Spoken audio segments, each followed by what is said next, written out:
Hello everyone, welcome back to smart talk English 2.0। Friends, आज की video बहुत special होने वाली है क्योंकि इसमें हम सीखेंगे डेली लाइफ में यूज होने वाले पावरफुल इंग्लिश स्ट्रक्चर्स जो आपको इंग्लिश बोलने में फ्लुएंट बना देंगे। बस आपको केयरफुली इस वीडियो को देखना है। बस इस वीडियो को आपको स्किप नहीं करना है, लास्ट तक इस वीडियो को देखना है। अगर आप सोचते हो ग्रामर आती है पर बोलते वक्त वर्ड्स नहीं निकलते तो यह वीडियो आपके लिए ही है। आज हम कवर करेंगे ऐसे स्ट्रक्चर्स जैसे यहाँ पर दिया get out the habit of. उसके अलावा हम फॉर श्योर का यूज करना सीखेंगे, नो वंडर दैट का यूज करना सीखेंगे, if I don't and then what to do तो उसका भी यूज करना सीखेंगे, और उसके अलावा हम as much as you want का भी यूज करना सीखेंगे। तो यहाँ पर जैसे कि हम हर वीडियो में 5 स्पेशल स्ट्रक्चर्स लाते हैं, तो आज भी हम 5 स्पेशल स्ट्रक्चर्स के बारे में डिस्कस करेंगे। अभी तक हम 265 स्पेशल स्ट्रक्चर कवर कर चुके हैं और मुझे उम्मीद है कि आपने सारे स्पेशल स्ट्रक्चर्स सीख लिए होंगे और उनका आप डेली लाइफ में यूज करना भी आपने शुरू कर दिया होगा। तो वीडियो को एंड तक ज़रूर देखिए क्योंकि लास्ट तक आते आते कॉन्फिडेंट फील होने लगेगा। आपको ऐसा फील होने लगेगा कि हाँ, इन इंग्लिश स्ट्रक्चर का यूज करके हम इनको रोज़मर्रा की लाइफ में बोल सकते हैं और हमारी जो इंग्लिश स्पोकन को और भी ज़्यादा नेक्स्ट लेवल पर ले जा सकते हैं। सो फ्रेंड्स, चलिए बिना टाइम वेस्ट किए डायरेक्ट वीडियो स्टार्ट करते हैं। तो आज हम स्टार्ट करेंगे 266 से। 266 gate out the habit of plus verb के साथ आपको आईएनजी फॉर्म का यूज करना है। यहाँ पर स्ट्रक्चर भी वही है, get out the habit of plus verb plus ING. Friends, जब कोई आदत आपको पीछे ले जा रही हो, टाइम वेस्ट कर रही हो या फ्यूचर ख़राब कर रही हो, तब हम रिक्वेस्ट नहीं करते हैं, हम स्ट्रॉन्ग एडवाइस देते हैं। इस स्ट्रक्चर का मूड होता है अब बस इनफ इज इनफ, और ये लाइन सुनते ही सामने वाले को फील होता है कि हाँ, मुझे सीरियसली सोचना चाहिए, सामने वाला जो बोल रहा है उसके बारे में मुझे सीरियसली सोचना चाहिए। तो कहीं ना कहीं हम जब सामने वाले की आदत छुड़वाना चाहते हो तब हम यह स्ट्रॉन्ग एडवाइस के रूप में भी हम इसका यूज करते हैं। इसके यदि हम सेंटेंस देखें तो जो हमारा पहला सेंटेंस है, get out the habit of drinking tea, चाय पीने की आदत छोड़ दो। Get out the habit of wasting time, समय बर्बाद करने की आदत छोड़ दो। Get out the habit of sleeping late, देर से सोने की आदत छोड़ दो। Get out the habit of using mobile too much, ज़्यादा मोबाइल इस्तेमाल करने की आदत छोड़ दो। Get out the habit of lying, झूठ बोलने की आदत छोड़ दो। Get out the habit of eating junk food, junk food खाने की आदत छोड़ दो। Get out the habit of being lazy, आलसी बनने की आदत छोड़ दो। Get out the habit of getting angry quickly, जल्दी गुस्सा करने की आदत छोड़ दो। Get out the habit of skipping exercise, exercise छोड़ने की आदत छोड़ दो, या हम बोल सकते हैं एक्सरसाइज स्किप करने की आदत छोड़ दो।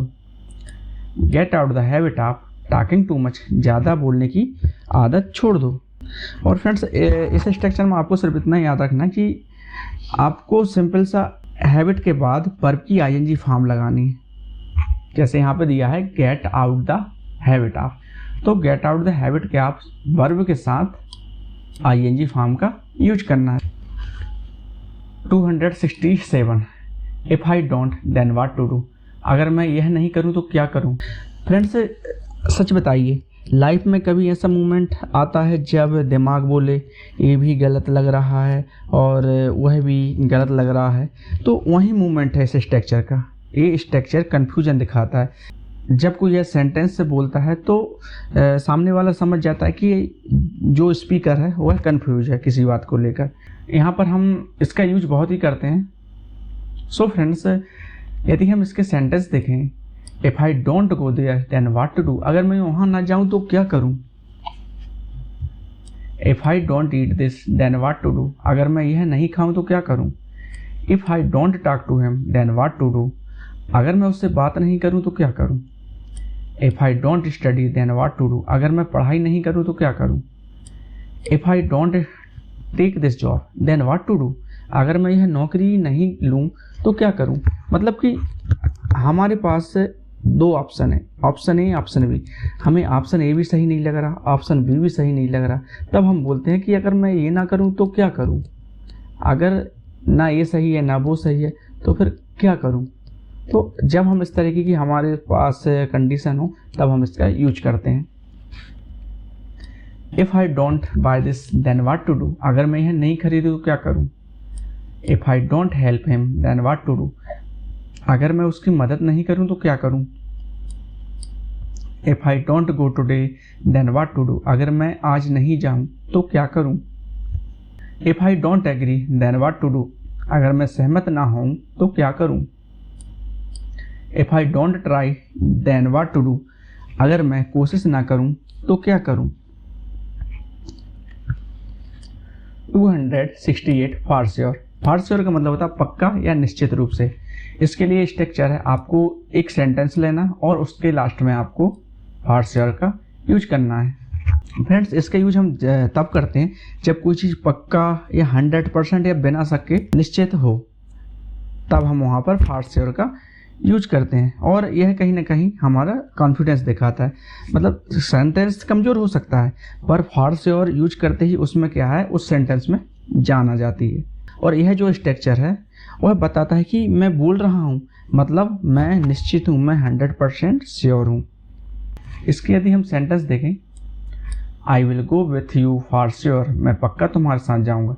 अब जैसे मैं फॉर श्योर न लाऊँ, सीधा बोलूँ आई विल गो विथ यू, मैं तुम्हारे साथ जाऊँगा, तो कहीं ना कहीं एक थोड़ा सा साधारण सा सेंटेंस लगा। लेकिन इसमें हम यदि कॉन्फिडेंस लाएं तो कॉन्फिडेंस लाने के लिए हम वहाँ पे फॉर श्योर का यूज करेंगे। जैसे I will go with you for sure, मैं पक्का तुम्हारे साथ जाऊँगा। You will win for sure, तुम पक्का जीतोगे। He will call you for sure, वह तुम्हें पक्का कॉल करेगा। She will help you for sure, वह तुम्हारी पक्का मदद करेगी। We will meet again for sure, हम पक्का फिर मिलेंगे। This is the magic of practice. Friends, यहाँ पर जो स्लाइड है वो गलत स्ट्रक्चर की स्लाइड यहाँ पर ऐड हो गई है, इसके लिए मैं माफ़ी चाहता हूँ। यह अलग स्ट्रक्चर है और उसके ये सेंटेंस हैं, इसको हम अलग से देखेंगे क्योंकि यहाँ पर हम फॉर श्योर का यूज कर रहे थे। तो इसको हटा दें, इसको हम यदि हटा दें पूरा, तो यहाँ पर आप इसका भी यूज कर सकते हो, दिस इज द मैजिक। चलिए हम यहीं पे उसी स्पेशल स्ट्रक्चर में एक अलग से स्पेशल स्ट्रक्चर का यूज कर लेते हैं। This is the magic of, sorry this is the magic of. तो this is the magic of का मतलब होता है किसी चीज़ का कमाल होना। जैसे कि this is the magic of practice, यह अभ्यास का कमाल है। This is the magic of confidence, यह आत्मविश्वास का कमाल है। This was the magic of luck, यह किस्मत का कमाल था। This is the magic of technology, यह टेक्नोलॉजी का कमाल है। This is the magic of learning daily, यह रोज सीखने का कमाल है। चलिए कोई दिक्कत नहीं है, हमने इससे जो पिछला हमारा स्पेशल स्ट्रक्चर 268 फॉर श्योर, तो इसके लिए हम यहाँ पर 5 सेंटेंस ही हमारे लिए काफ़ी हैं, क्योंकि हम इनकी मदद से इस जान गए होंगे कि फॉर श्योर का यूज हमको कब करना और कैसे करना। और इसी में हमने दूसरा स्पेशल स्ट्रक्चर भी देख लिया है यहाँ पर, वो है this is the magic of. This is the magic of का आपको यहाँ पर यूज करना है। जैसे कि यह तुम्हारी सोच का कमाल है, this is the magic of your thinking, ऐसा भी हम बोल सकते हैं। यह तुम्हारे भाई का कमाल है, this is the magic of your brother. यह तुम्हारी कड़ी मेहनत का कमाल है, this is the magic of your hard work. तो इस तरीके से हम बहुत सारे सेंटेंस यहाँ भी बना सकते हैं। 269 नो वंडर दैट, इसमें कोई आश्चर्य नहीं है कि, तो यहाँ पर आपको नो वंडर दैट के साथ आगे सेंटेंस यूज करना है। सिर्फ आपको ध्यान रखना है कि नो वंडर दैट आपको आगे लगाना है। नो वंडर दैट का मतलब होता है इसमें कोई आश्चर्य नहीं है। फ्रेंड्स, यह स्ट्रक्चर बोलता है ये तो होना ही था। जब रीजन स्ट्रांग हो और रिजल्ट बिल्कुल एक्सपेक्टेड हो तब हम सरप्राइज नहीं होते, तब वहाँ पर हम बोलते हैं कि इसमें कोई आश्चर्य की बात नहीं, क्योंकि हमें पहले से इस बारे में पता है। तो इस स्ट्रक्चर से आप लॉजिक लगा लेते हो कि कहीं ना कहीं जो चीज़ हमारे सामने घटित हो रही है उसके बारे में हमें पहले से ही पता है, तो उसमें कोई आश्चर्य वाली बात नहीं है। इसके लिए जो सेंटेंस हैं वो देखेंगे। इसके लिए जो सेंटेंस है वो है no wonder that he won the match, इसमें कोई आश्चर्य नहीं है कि उसने मैच जीता। No wonder that she got first rank, इसमें कोई आश्चर्य नहीं है कि उसे फर्स्ट रैंक मिली। No wonder that you are tired, इसमें कोई आश्चर्य नहीं कि तुम थके हो। No wonder that he is angry, इसमें कोई आश्चर्य नहीं है कि वह गुस्से में है। No wonder that she is successful, इसमें कोई आश्चर्य नहीं है कि वह सफल है। No wonder that they are late, इसमें कोई आश्चर्य नहीं है कि वे लेट हैं। No wonder that you feel happy, इसमें कोई आश्चर्य नहीं है कि तुम खुश हो, क्योंकि हमें पहले से ही पता है कि आप किसी न किसी चीज़ को लेकर खुश हो, तो इसमें हमें कोई आश्चर्य ही नहीं है। तो ऐसी स्थिति में हम बोलते हैं no wonder that you feel happy. No wonder that he failed, इसमें कोई आश्चर्य नहीं कि वह फेल हो गया। No wonder that she is famous, इसमें कोई आश्चर्य नहीं कि वह फेमस है। No wonder that India won the match, इसमें कोई आश्चर्य नहीं कि इंडिया ने मैच जीत लिया। 270 एज मच एज, जितना चाहो या जितना भी। आपको यहाँ पर एज मच एज उसके पास प्लस यू वांट का यूज करना है या फिर एज मच एज पॉसिबल का यूज करना है। As much as plus you want, इसका मतलब होता है जितना चाहो, जितना भी, जितना संभव। एज मच एज पॉसिबल मतलब होता है जितना भी संभव। यह जो स्ट्रक्चर है यह हमें कहीं ना कहीं फ्रीडम का सिग्नल देता है। इसमें क्या है, प्रेशर जीरो होता है। इसमें बोलने वाला कह रहा होता है डिसीजन तुम्हारा है, मैं रुक नहीं रहा। इसलिए इसका जो टोन होता है थोड़ा सॉफ्ट, हम बोल सकते हैं फ्रेंडली भी होता है और पोलाइट भी होता है। और फ्रेंड्स, अगर आप इंग्लिश में रूड नहीं, रिस्पेक्टफुल लगना चाहते हो तो यह स्ट्रक्चर आपको ज़रूर सीखना चाहिए। यदि इसके सेंटेंस लें, eat as much as you want, जितना चाहो उतना खाओ। Drink as much as you want, जितना चाहो उतना पियो। Talk to me as much as you want, जितना चाहो उतना मुझसे बात करो। Sleep as much as you want, जितना चाहो उतना सो। Study as much as you want, जितना चाहो उतना पढ़ो। Watch TV as much as you want, जितना चाहो उतना टीवी देखो। Play as much as you want, जितना चाहो उतना खेलो। Ask me as much as you want, जितना चाहो उतना मुझसे पूछो।